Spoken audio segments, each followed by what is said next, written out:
Unveiled live edition. Now, we say live edition, even though the show is recorded because we don't rehearse or edit any major parts of the show. This week is Performers and Theater Week, where you'll get a chance to meet and learn about some of Vegas's finest performers and some of the best theater companies and producers. I'm Jay Joseph with a touch of Mystery and More Entertainment Group. I'm also a Vegas performer and MC. And it's my pleasure to be your host for this week's installments of Vegas Unveiled. People from all over the world flock to Las Vegas, approximately 3.5 million visitors every month. With just over 2 million residents, that means that any given day, Las Vegas is home to as many visitors as residents. And with so many great experiences available, it can be overwhelming to plan a visit. Vegas Unveiled was created to introduce to you entertainers, personalities, and business people who make Las Vegas the entertainment capital of the world. So you can learn about everything we have available and be ready for your next visit. Join us for your virtual Las Vegas adventure, Vegas Unveiled Live Edition.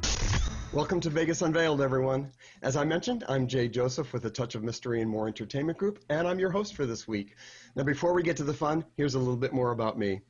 I was born and raised in Los Angeles, California. Then I moved to New York and Pennsylvania for theater and summer stock, and then I moved here.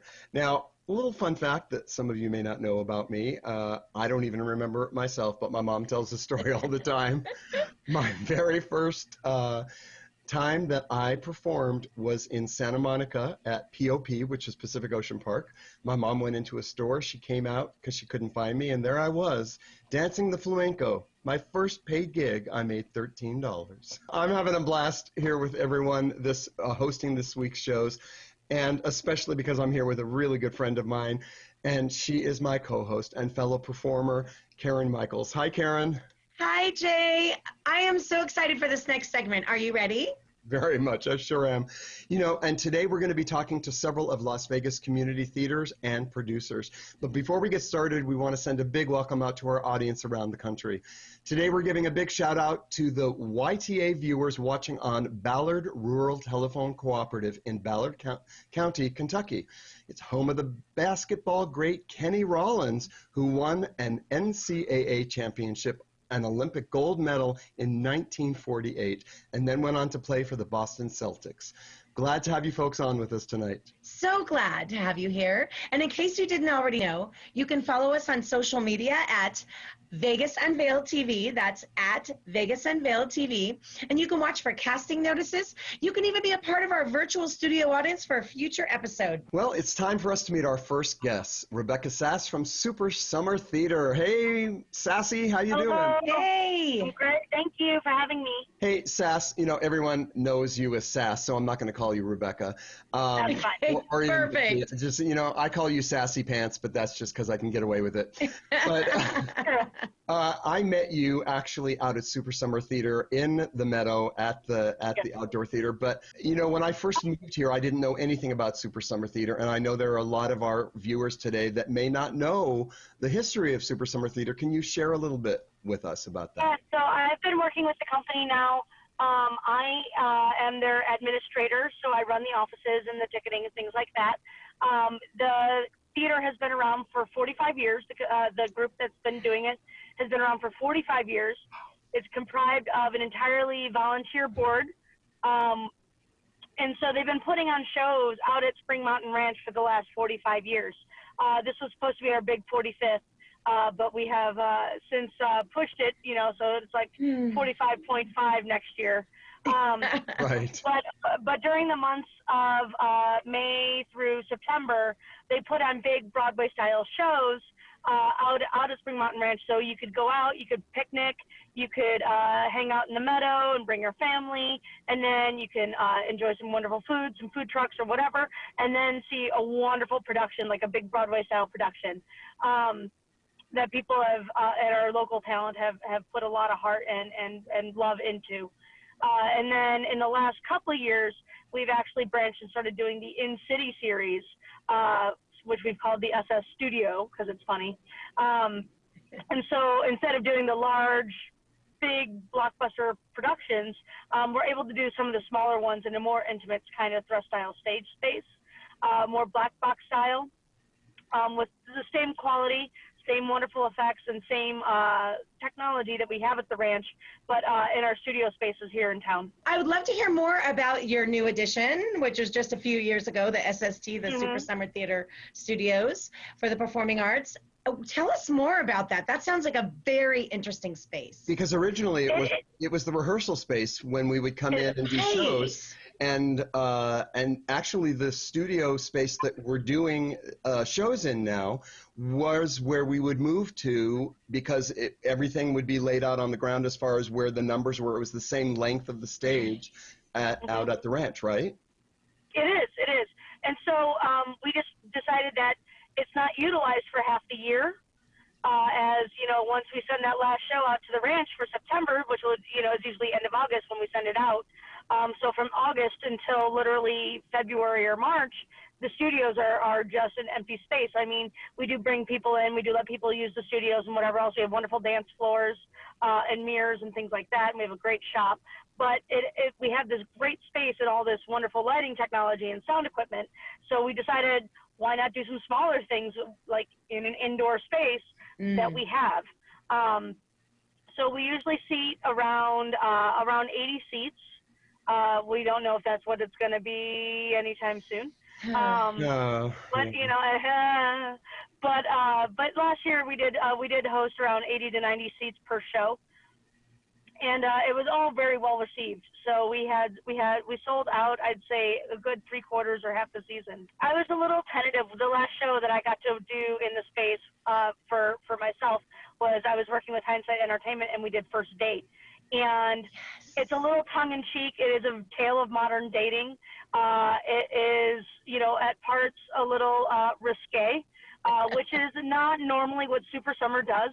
I mean, we did it all very PG-13, but I was very tentative about the Super Summer audiences accepting it, and they were blown away. And actually, I was pulled aside many times with a great pat on the back and saying that they were really excited that we were able to do like the smaller musicals and things like that they've been thirsty to see. It's just the smaller musicals would get eaten alive on the big 50-foot stage, on the football field, so you wouldn't see anything. So it's nice to have a smaller space to be able to showcase the same talent. And I saw the show, and it was amazing, and Incredible. It was packed. Every seat was sold out. It was great. Yeah. And I think that they crammed them in like sardines. I think the audiences are changing. I think they're starting to become more cultured audiences, and they're hungry because we're growing. The community's growing. Right. I mean, since I moved here 20 years ago, it's doubled at least. With what's come in, and I think that our audiences are starting to grow, and they're hungry for different kinds of shows. Yeah, and I mean, and it's all about being entertained.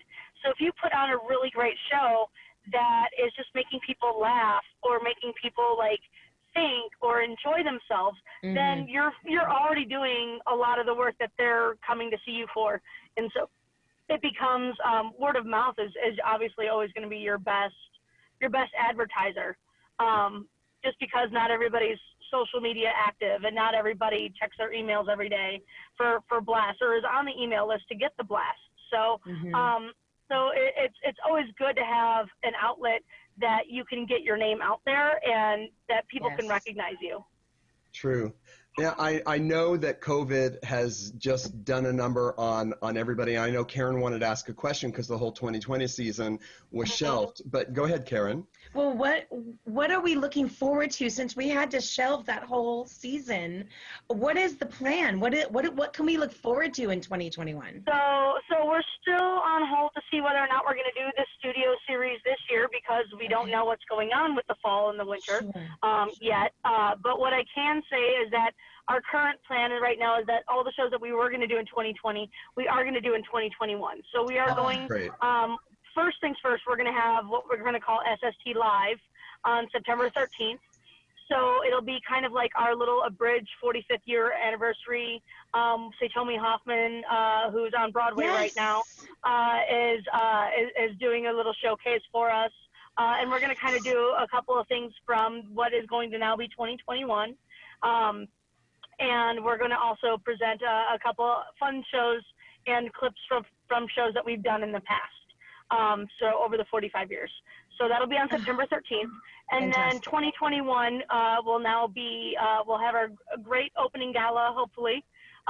So that'll be like a larger celebration of the 45 years. We're hoping to have like 30, 40 singers. Yes. Do a whole variety pantheon of songs from our 45 years that we've done. And that'll be helmed by Joy DeMaine and Bill Fain. And then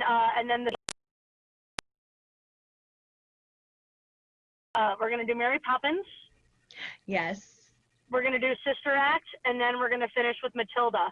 And then we'll have a special presentation, our fundraiser show. Next year is going to be Addams Family.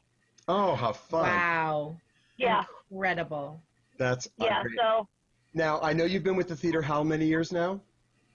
So I have been working for the theater for the last 2 years, but I've been doing shows with the theater for the past 6. Right, because you were doing sound out at the ranch, right? I was not. I've always just done stage management at the ranch. But but literally the year I moved to Vegas, I started going to the ranch to see shows. But I was working way too much to be in theater at that point. And then when I had a job change, I decided I was only working days again. I was like, I'm getting back into theater full time. And I jumped in feet first. I joined, which was at the point back then it was Las Vegas Theater Company or Vegas City Theater. And so it was Cockroach Theater at the time. And so I jumped straight in and I did several seasons with them.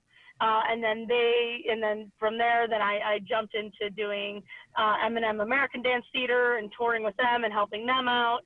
And then I've done shows with Las Vegas Little Theater. And I like to jump around. I like to go where the shows are. I like to support all the theaters.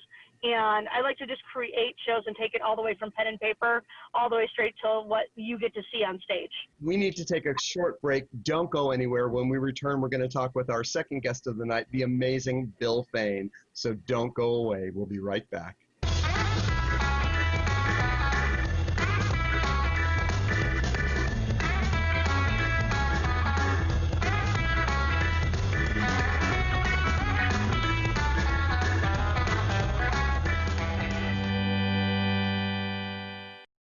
Welcome back to Vegas Unveiled. I'm Jay Joseph with a touch of mystery and more entertainment group. And today my co-host, the wonderful Karen Michaels, and I are talking with several of Las Vegas's community theaters and biggest producers. You know, Vegas isn't only known for its strip shows, and I don't just mean pasties.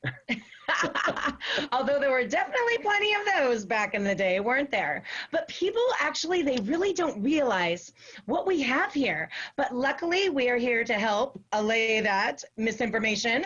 And we are going to share some of the amazing producers, people who have put together some incredible shows and reviews for all our local residents. Which leads perfectly into our next guest. Ladies and gentlemen, please welcome Mr. Bill Fain. Hey, Bill, welcome to the show. Hi, Jay. Hi, Karen. For people that don't know who you are, Bill, can you tell us a little bit about your background, how you got started? It's been a very strange, long road. I literally started in show business when I was 9 years old on a kids show in New York on TV, and played accordion at age 9. Got my first piano at age 12. Wow, I did not know that about you. I played the Rhapsody in Blue with my high school orchestra at age 16, and at 16 I decided I wanted to be an actor. So I went to an equity summer stock company to be an apprentice.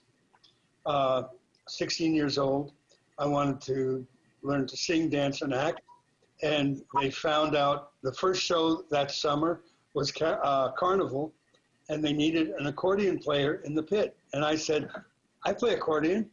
Wow. And I went into the pit. I went to that summer stock company for 6 summers throughout college. By the time I was a freshman in college, they had made me musical director at age 18. Wow. And musical directed about 20 different equity shows. But while in college, uh, I went as a piano major. Orientation weekend, I changed to a voice major because I thought piano would be much too hard, and and got into opera. So in college, I sang opera, starred in a bunch of productions, directed a couple of productions, and got my teaching degree. I taught high school music and theater for 4 years. But while in college, as a freshman, and I met this guy named Clint Holmes. We stayed friends. I accompanied him at his voice lessons and played some gigs with him because besides singing opera, I also played piano in the jazz band. So real strange. After teaching for 4 years, I said, I don't want to teach anymore. I want to perform. So I put together a rock band, a lounge band, where I thought that I was Barry Manilow or Elton John or something.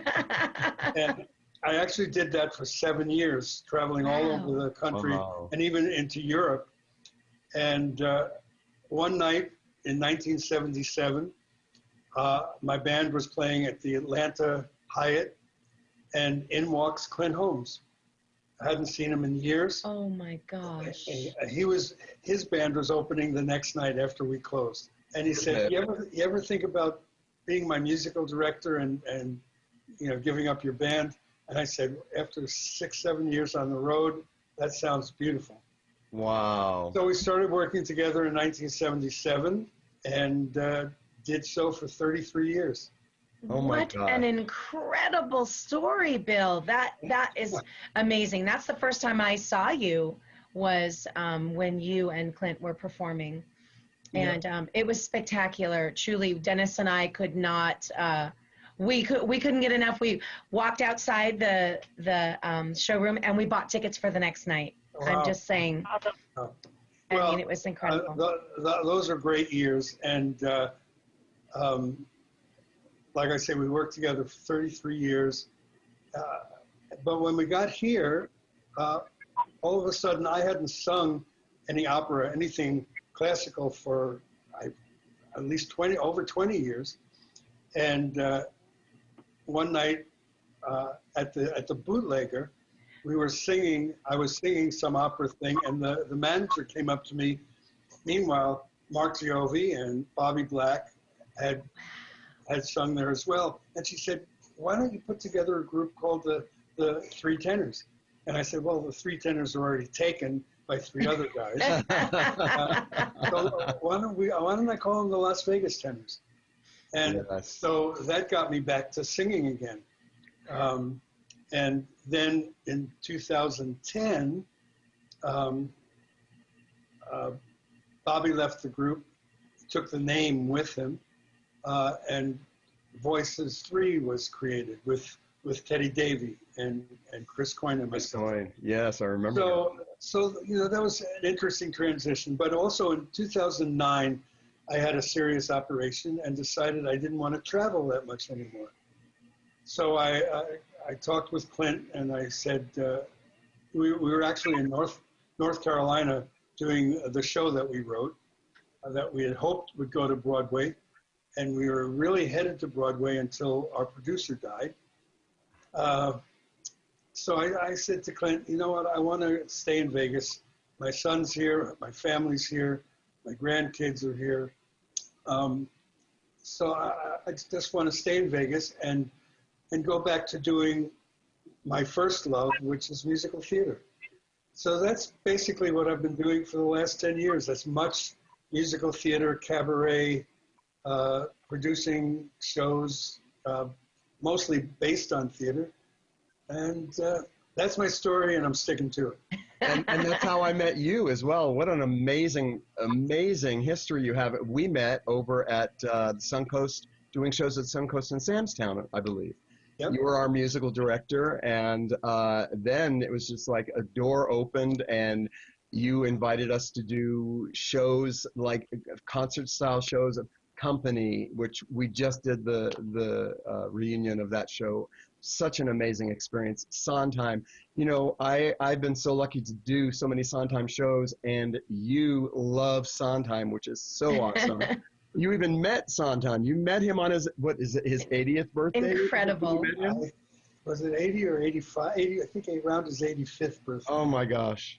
Tell us about that. That alone is a story. We did, with you, putting it together, and company, and in the middle of it all, Sondheim was here to do a discussion and show at the Smith Center. I think he had Brian Stokes Mitchell and Christine Ebersole. Myron Martin said, "Would you like to meet him?" And I said, "Oh, are you kidding?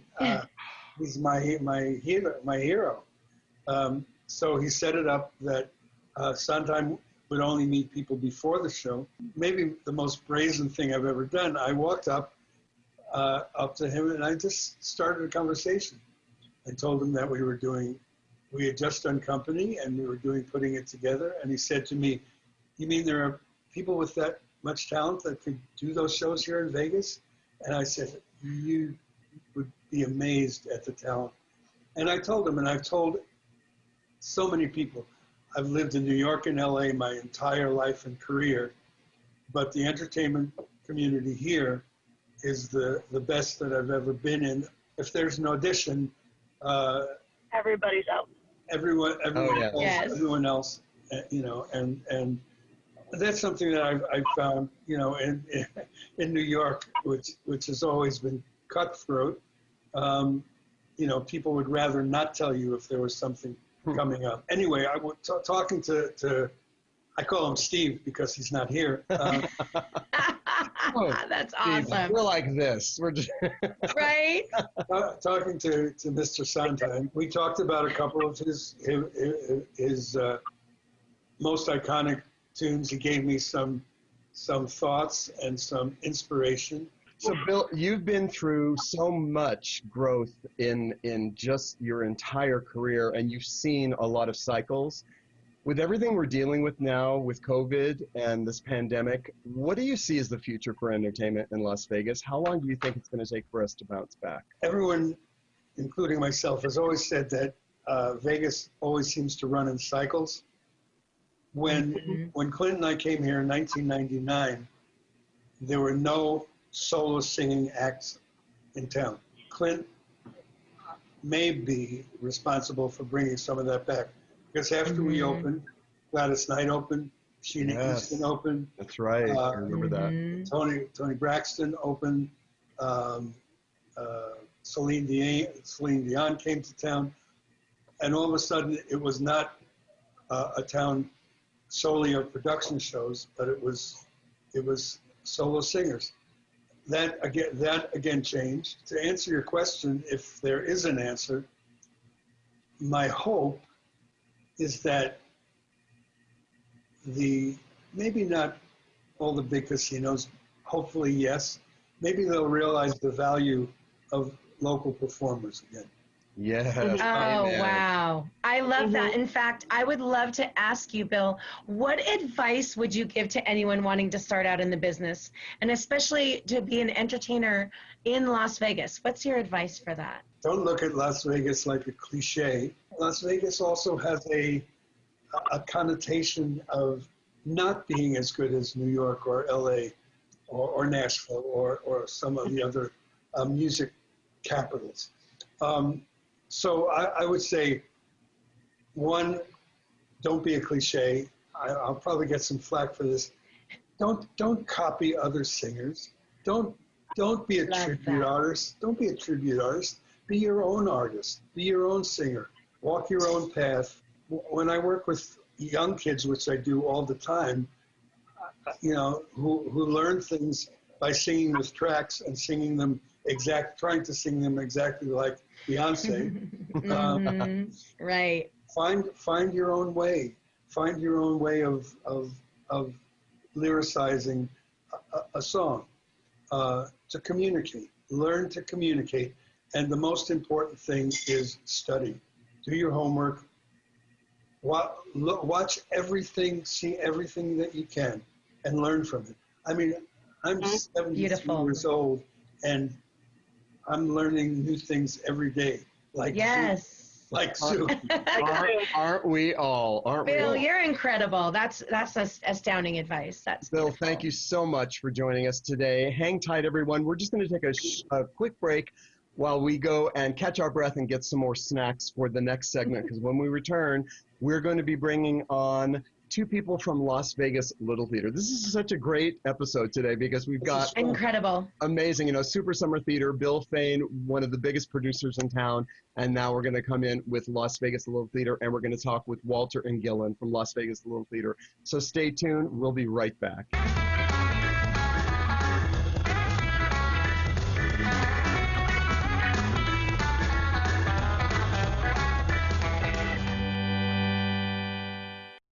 Welcome back to Vegas Unveiled, ladies and gentlemen. I'm Jay Joseph with a touch of mystery and more entertainment, your host for Performers and Theater Week. And we're talking with some of Vegas's most popular community theaters and producers tonight, which leads us into our next guest. Please welcome Walter Nyadlick to the stage, so to speak. Walter, Thank you. Nice to see you. Good to see you. Thanks for joining us. Of course. It has been, without saying, a very interesting year, to say the least.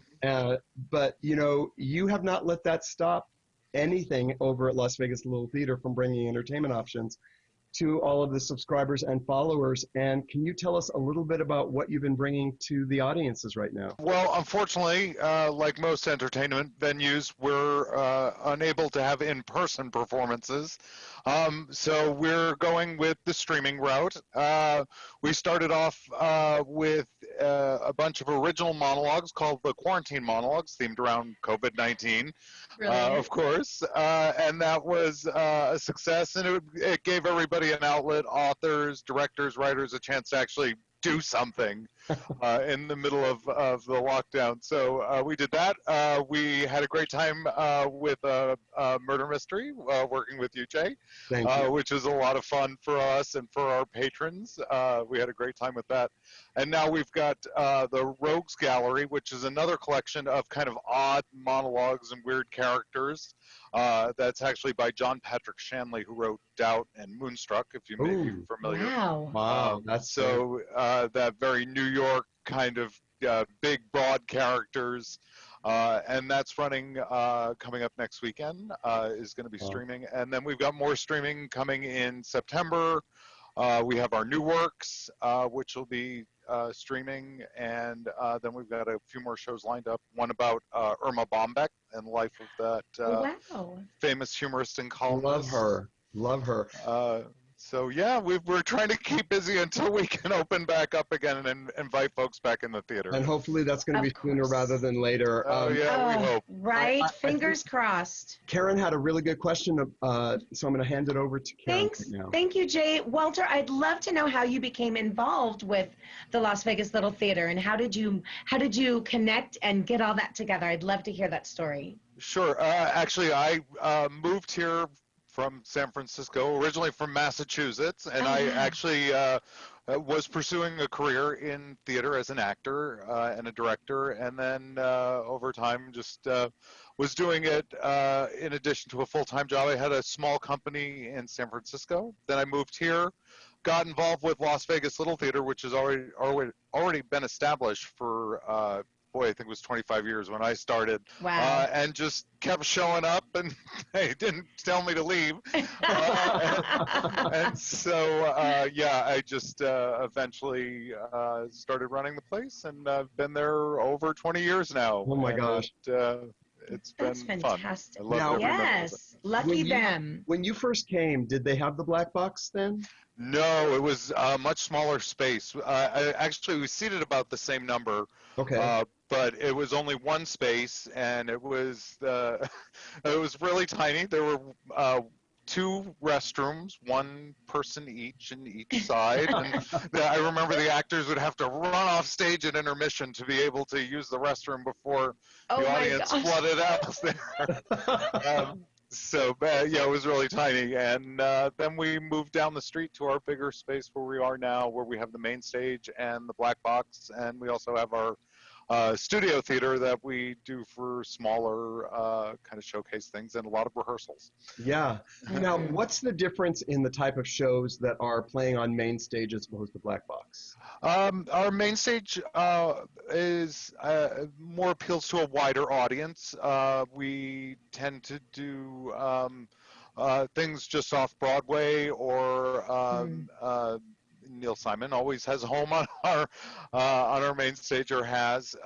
And then in the black box, we tend to do things that are a little more edgy, that we can't always do on our main stage as part of our subscription season, but just wonderful work going on in there as well, in addition to our new works that we do every year. We have a new works competition. And yes, we'd love to hear about that. Tell us how can people participate if they're interested? Tell us more about the original works contest. Absolutely. Well, we do every year the new works competition. We'll actually be opening that up for submissions next month.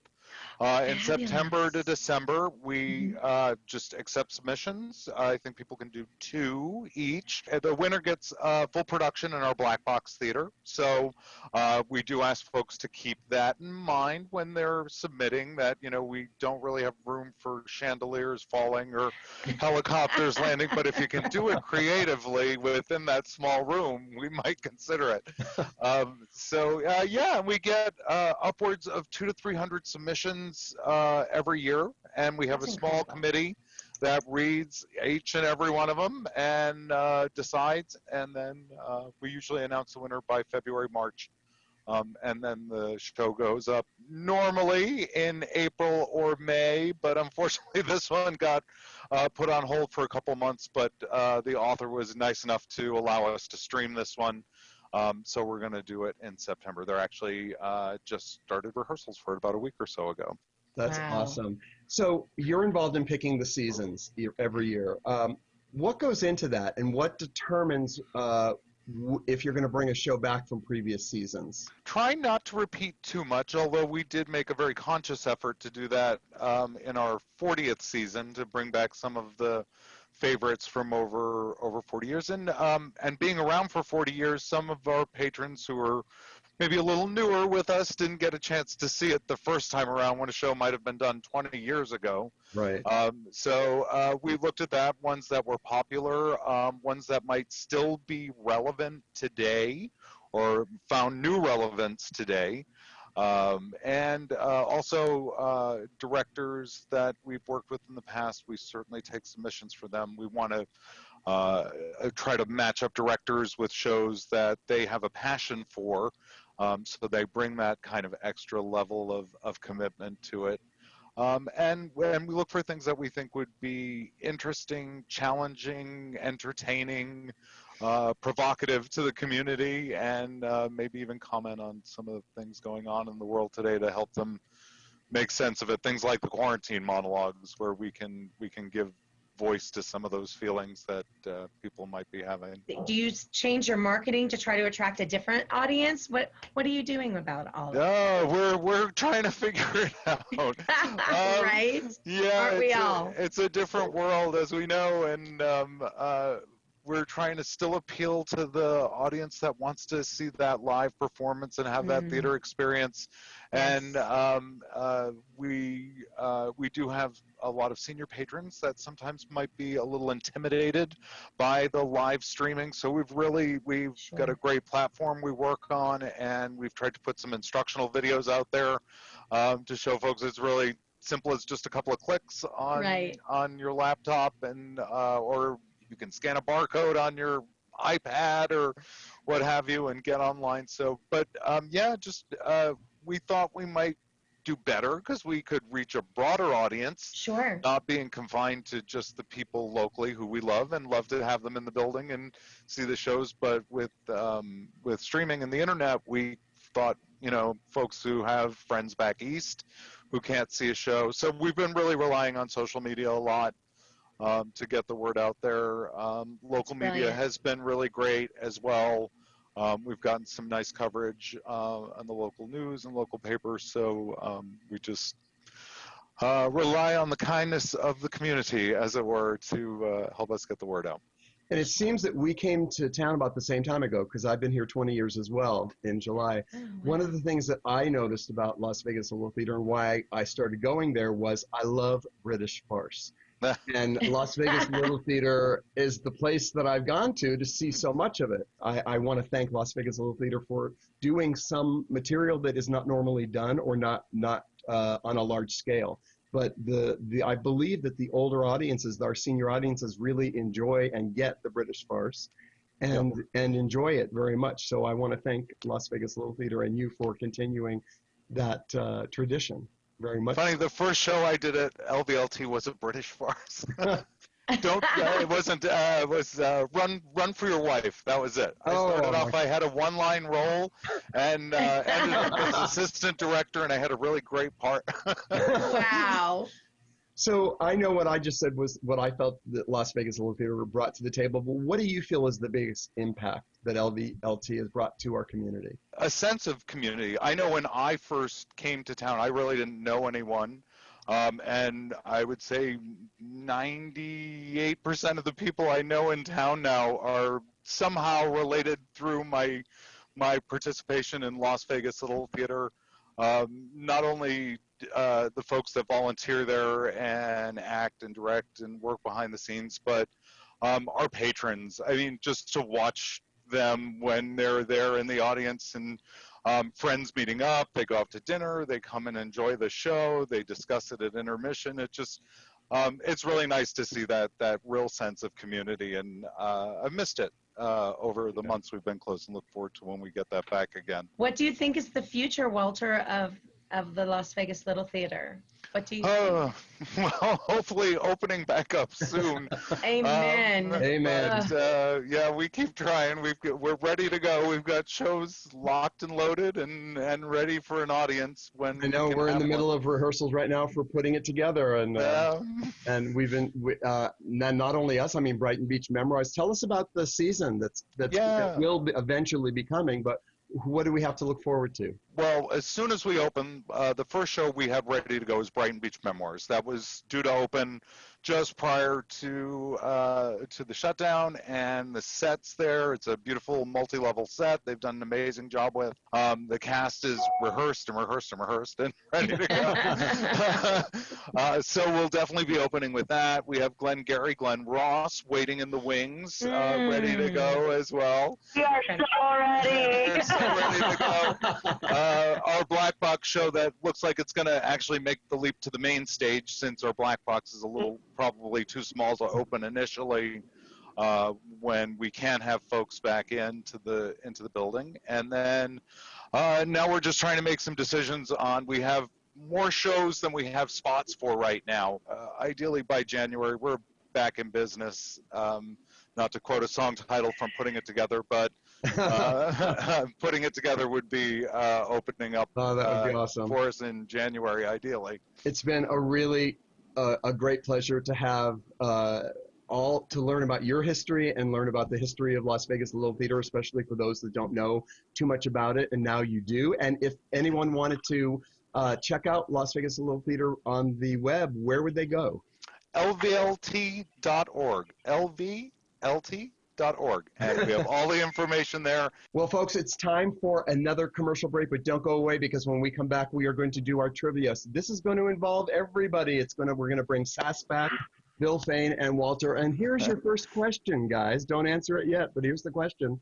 Your first question: what popular variety show debuted in 2014 to rave reviews?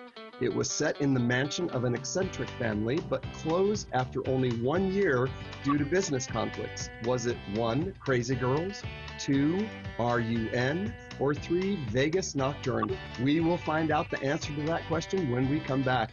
Don't go away. Fondapain.com, but you must order now. Welcome back, everybody. I'm Jay Joseph with A Touch of Mystery and More Entertainment Group, with my fabulous co-host, the amazing, or I should say amazing, Karen Michaels. And we have our guest tonight with us, Sass from SST. We have Bill Fain with Bill Fain Productions, and we also have the wonderful Walter from Las Vegas Little Theater. And when we left on our break, we asked this trivia question. What popular variety show debuted in 2014 to rave reviews? It was set in a mansion of an eccentric family, but closed after only 1 year due to business conflicts. I was going to guess Vegas Nocturne. And I would have thought I was the gonna same guess that thing, too. but it is not. Anybody have any other ideas? Is it Run? It is, and I have no idea what that is. That's the Cirque show that. Oh, Ah. I think it okay. took over what was Elvis's theater. Oh, Elvis it's theater. right after Elvis. It Oh. was right after Elvis. Okay. All right, here we go. Here's the next one. What variety show debuted in 1985? Wow, this is before my time, but it ran for 21 years, so it was still running when I moved here. Walter, both of us. Featured ice skating, jugglers, and motorcycle riders. Was it Splash, Vegas Nocturne, or Le Rêve? Splash. Splash. Yep, Splash. you're right. Splash. It was Splash. All right, moving Wow. on. Which iconic Las Vegas magician retired in 2010 after having made a living from making Corvettes disappear? Was it Chris Copperfield. Angel, Lance Burton, or Matt Franco? Lance. Oh, Lance Burton. Yep, Lance Lance Burton. Lance. All right, now we're going on to, oh, this is an interesting question. Which of these Cirque du Soleil shows in Las Vegas is R-rated? Is it Le Rêve, O, No. or Zumanity? Zumanity. Zumanity. Humanity. And I would say that's R leaning into X, but Uh-huh. which French showgirl-centric show debuted in 1958 and ran through 1991 at the Stardust? Was it Lido de Paris, Moulin Rouge, or Folie Bergère? Folie Bergère. It was Lido de Paris. Oh. Lido at the Stardust. Wow. Oh, Wow. sorry. Stardust. That was a Yep. really fire. Which Las Vegas show is best known for its 50-ton stage? Is it Ka, O, or Love? Ha. Ka, the most technologically gorgeous Unbelievable. show I have ever seen. Just amazing. Yeah. Okay, moving on. In 2000, which show played to standing room only crowds in a tent outside the Rio? 1, Folie Bergère, 2, Absinthe, or 3, De La Guardia? De La Guardia. De La Guardia. Yep. All right. Moving on to second to last question. Which Broadway musical had over 2,600 performances in Las Vegas in the Venetian Theater? Jersey Boys, Cats, or Phantom of the Opera? I Jersey think Boys. Phantom. Phantom. Really? In the Yeah. Venetian Theater. Phantom Wow. ran longer. Yeah, Incredible. Wow. It was so gorgeous. Oh. it was. It was. So the final question. This popular show debuted in 1958 and features 4-foot headdresses in a signature finale, Can. Which show would this be? Folies Bergère, Jubilee, or Crazy Girls? Jubilee? Jubilee. Folies Bergère. Folies Bergère. Bergère. Ah. Yes. Folies Bergère. Wow. Well, that goes to show you how much we know about this this side of the question. Oh my gosh. Thank That you. was A fun. lot of those shows changed a lot though as well. So it's like I don't know. I know. Mm-hmm. I know. What we saw versus what they closed with. All right. Exactly. I know. Oh, I know. They all changed so much toward the Yeah. end. I'm really hoping we do see a resurgence of lounge acts and smaller production Amen. shows while we're Yes. waiting. And and as you said, Bill, I think it's time for the appreciation level to come back to local artists as well. So Yeah. thanks to everybody for coming on tonight. Thank Sass, you. Sass from SST, thank you so much. Bill Fain, we love you. You're amazing. Thank you for coming. And Walter Nyadlick from Las Vegas Little Theaters, thank you so much for coming for today's show. And we'd also like to thank our studio audience. Thank you so much for joining today for Vegas Unveiled. Thanks, everybody. Have a great night, and we'll see you for our next